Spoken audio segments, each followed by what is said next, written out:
This is Astrology for Awakening. I'm Eric, and this is where we look at the symbolism of astrology that's active in the sky from the perspective of its awakening potential. And we're looking at Mars squared Neptune right now. So let's break it down. Mars is the warrior energy, the warrior archetype. Neptune is the mystic, the inner mystic. So clearly very different energies. Mars, intense. Neptune, diffuse, spacious. Mars focuses in on the target, and Neptune expands attention boundarylessly, is that a word? Into a cloud of presence.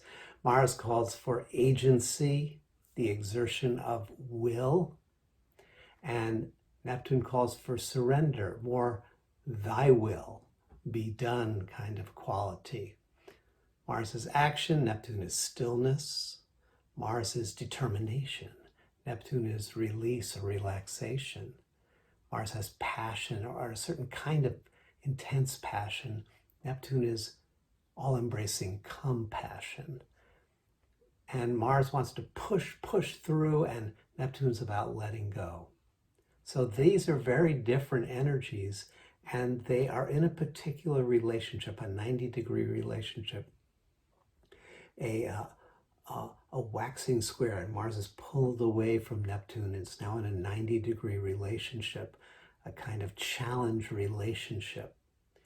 Now, Mars moves more quickly than Neptune. So Mars goes around the zodiac in about 2 years, plus or minus, and Neptune is going 165 years roughly around the zodiac.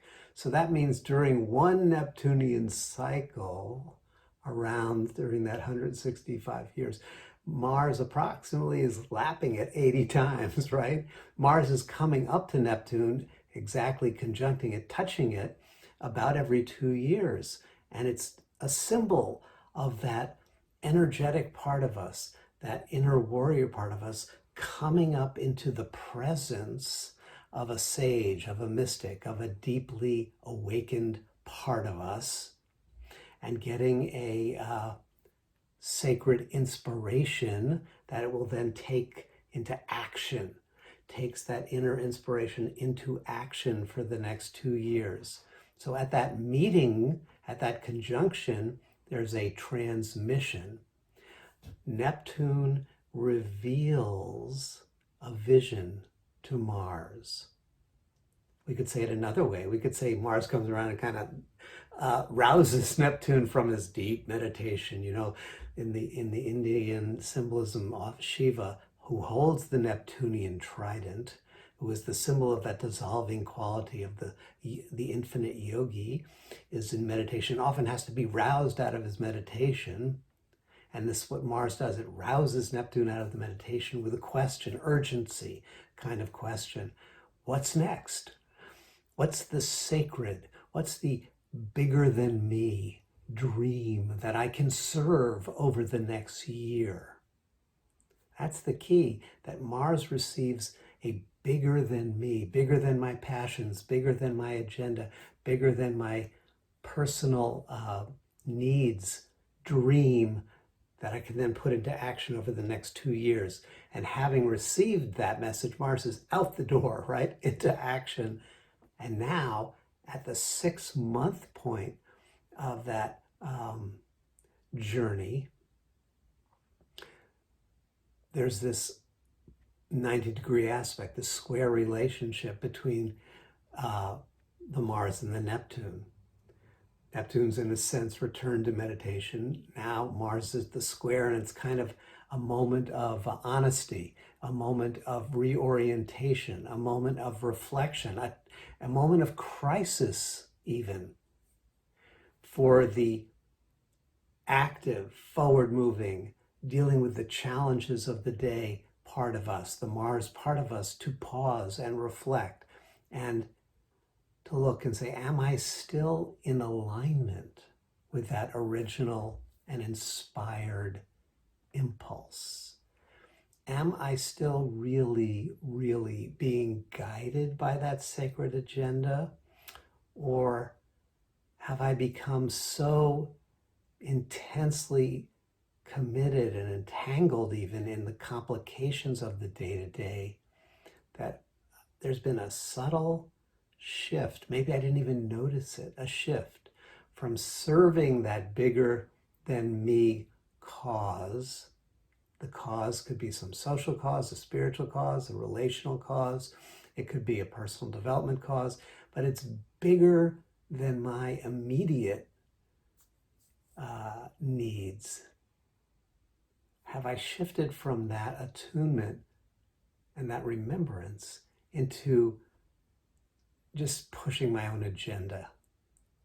So the square aspect is a time of reorientation and a crisis kind of moment of self-honesty. And the question, have I lost the plot? Or maybe more accurately, what have I been learning actually about my capacity to remember the plot, to remember those deeper commitments, to stay in communion with those deeper commitments in the midst of the intensity of daily life and daily struggle? Have I been taking time to be still? Have I been, as part of my discipline, as part of my service, have I been pausing to reconnect to that subtle, silent presence? Or am I just about making it all happen? Am I just about fighting the dragons, whether those are inner dragons or outer dragons? It's a time for reflection and looking at, are there some kinds of persistent struggles, repetitive obstacles, returning people, even if they're in a different body, it's like the same person again, that and challenges that keep reappearing no matter how hard I push or how intensely I swing my sword or deploy my strategies or use my sharp words and wit. It's like a hydra. If you remember the story, every time the hero cut off one head, two more would pop up. Maybe those persistent challenges are spiritual mirrors. Maybe they're reflecting something that I'm missing in my own daily practice. Maybe they're pointing to the need to listen more deeply, to listen more clearly, to be still, to return to that sacred core mission and recalibrate the way that I'm taking action so it more congruently is aligned with that inner purpose. Now, whenever we're dealing with Neptune, there's potential fog that needs to be navigated. Mars and Neptune, it's like the fog of war. And one of the attributes, this is a war within ourselves, remember, one of the fogs is we're confusing everybody. We're confused about who the enemy really is and what the purpose really is. And one of the ways that manifests with this Neptune is that we confuse surrender with giving up. Because Mars, the inner warrior, is actually not meant to give up, but it is meant, that part of us is meant to surrender habitual patterns of aggression, to surrender conditioned forms of self-protection that really don't allow us to be strong and fully engaged exponents of a deeper mission. It's like Arjuna on the battlefield. Arjuna is the archetypal warrior, and he's with Krishna, who is the great embodiment of all embracing compassion and wisdom.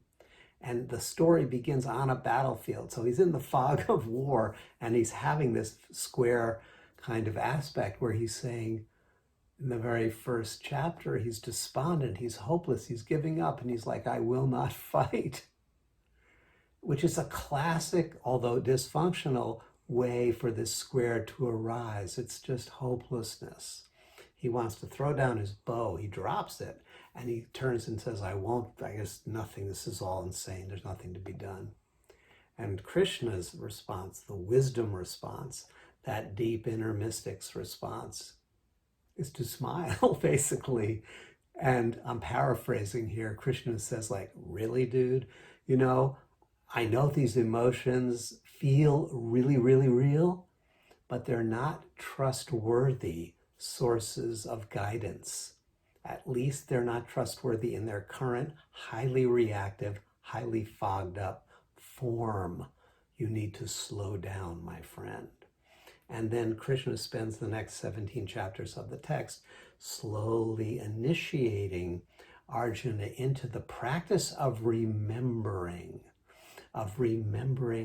why you're here, what you're intended to do, and how to stay in alignment with that. And it's and to repetitively or repeatedly return to that remembrance, to that source of inspiration, to that deep connection. Because Neptune is the stillness, Mars is the action. We need to return to that stillness and to that felt sense, that remembrance of what we're really, really, really up to.